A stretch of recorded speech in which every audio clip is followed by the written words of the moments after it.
BMW 50 lakh में, Mercedes 60 lakh में और ऑडी 55 लाख में। आप हेडलाइंस में देख रहे होंगे कि भारत सरकार ने यूरोपियन कार्स पर इंपोर्ट टैक्स यानी कस्टम ड्यूटी को 10% कर दिया है। लेकिन क्या आपने फाइन प्रिंट पढ़ा है? सच तो ये है कि इंपोर्टेड कार्स सस्ती जरूर हो सकती हैं, लेकिन कब, कैसे और किस कंडीशन पर, ये कोई नहीं बता रहा।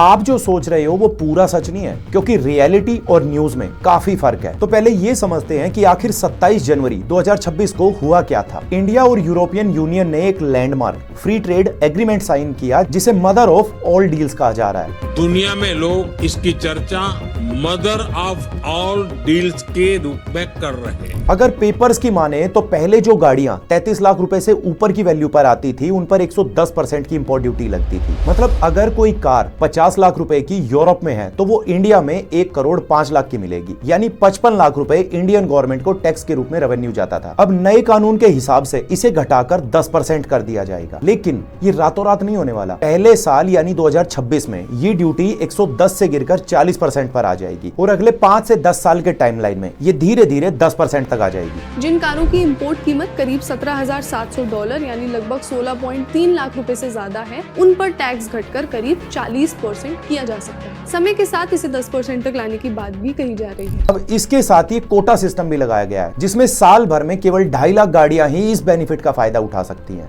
और सिर्फ इतना ही नहीं, असल में ये बेनिफिट सिर्फ उन गाड़ियों को मिलेगा जिनकी लैंडिंग कॉस्ट यानी CIF वैल्यू 15,000 यूरो से ज्यादा होगी। मतलब इंडियन रुपए में देखा जाए तो 13.5 लाख रुपए। अब सुनने में ये डील बहुत सिंपल लगती है, लेकिन असली खेल तब शुरू होता है जब हम इसकी गहराई में जाते हैं। चलिए एक प्रैक्टिकल एग्जांपल से समझते हैं। मान लीजिए एक मर्सिडीज GLE है, जिसकी यूरोप में कीमत 50 लाख रुपए है। पुराने सिस्टम में 110% अगर ड्यूटी लगाएं तो ये गाड़ी 1 करोड़ 5 लाख रुपए की इंडिया में पड़ती है। अब 2026 में जब 40% ड्यूटी होगी तो इसकी लैंडिंग कॉस्ट 70 लाख के आसपास आएगी और रिटेल में यानी बिकने तक, आपके हाथों में आने तक डीलरशिप का मार्जिन प्लस में गवर्नमेंट का टैक्स भी ऐड होगा।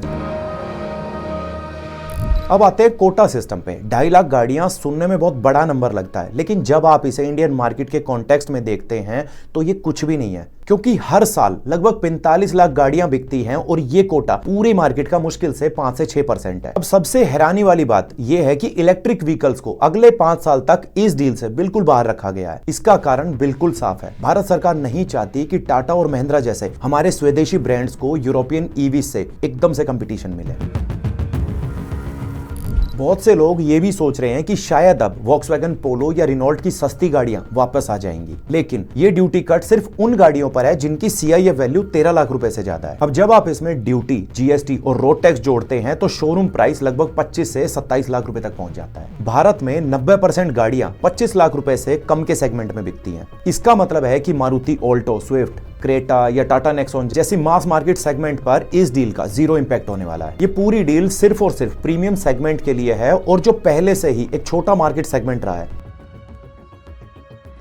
एक बात और, आज BMW, मर्सिडीज और ऑडी जैसे ब्रांड्स पहले से इंडिया में अपने प्लांट्स चला रहे हैं। जैसे मर्सिडीज पुणे में, BMW चेन्नई में असेंबली करता है। मतलब 90% से ज्यादा European premium cars already India में ही बनती हैं। अब उनको इंपोर्ट ड्यूटी से कोई फर्क नहीं पड़ता। ये डील सिर्फ उन मॉडल्स को सस्ता करेगी जो पूरी तरीके से बाहर से बन के आते हैं, जिन्हें हम CBU कहते हैं। जैसे पोर्श या लंबोर्गिनी की सुपर कार्स, जो मिडिल क्लास की रेंज से वैसे ही बहुत दूर है। तो फिर ये डील फायदेमंद है किसके लिए? देखो, सबसे पहले उन लोगों के लिए जो अल्ट्रा लग्जरी ब्रांड्स बायर हैं, जो पहले ही 2 करोड़ रुपए खर्च कर सकते थे, उनके लिए 20-30 लाख रुपए एक अच्छा इंसेंटिव हो सकता है। और दूसरा बड़ा विनर है हमारा ऑटो कंपोनेंट सेक्टर। देखो, जब यूरोपियन ब्रांड्स भारत में अपनी मैन्युफैक्चरिंग एक्सपेंड करेंगे तो पार्ट्स की डिमांड बढ़ेगी और हमारे देश के कंपोनेंट मेकर्स का काम बढ़ेगा। इसके अलावा CKD यानी कंप्लीट नॉकडाउन किट्स पर भी ड्यूटी कम हुई है, जिससे लोकल असेंबली सस्ती हो जाएंगी और लॉन्ग टर्म में कुछ प्रीमियम मॉडल सस्ते हो सकते हैं। लेकिन सबसे बड़ा फायदा होगा हमारे अपने इंडियन ब्रांड्स को। टाटा और महिंद्रा अब अपनी गाड़ियां यूरोप में 0 ड्यूटी पर एक्सपोर्ट कर सकते हैं। देखो, जब 27 जनवरी को महिंद्रा का स्टॉक 5% तक गिरा तो वो मार्केट का एक डर था, लेकिन अगले ही दिन मार्केट रिकवर होने लगा, क्योंकि एक इंडियन बायर के लिए सिर्फ ब्रांड ही काफी नहीं, उसे चाहिए सस्ती सर्विस और अच्छी रीसेल वैल्यू। एक 20 लाख की स्कॉर्पियो 5 साल बाद शायद अपनी 60% की वैल्यू रिटेन कर ले, लेकिन एक प्रीमियम कार की रीसेल वैल्यू बहुत तेजी से गिरती है। अब ये डील लग्जरी कार लवर के लिए एक अच्छी खबर है, लेकिन आम कार मार्केट के लिए बिजनेस एज यूजुअल है। अगर ये वीडियो पसंद आया हो तो चैनल को लाइक, सब्सक्राइब, शेयर करना ना भूलिएगा और हमारी हमारी बाकी वीडियोस भी देख सकते हैं। हम ऑटोमोबाइल के ऊपर रेगुलर वीडियोस बनाते हैं।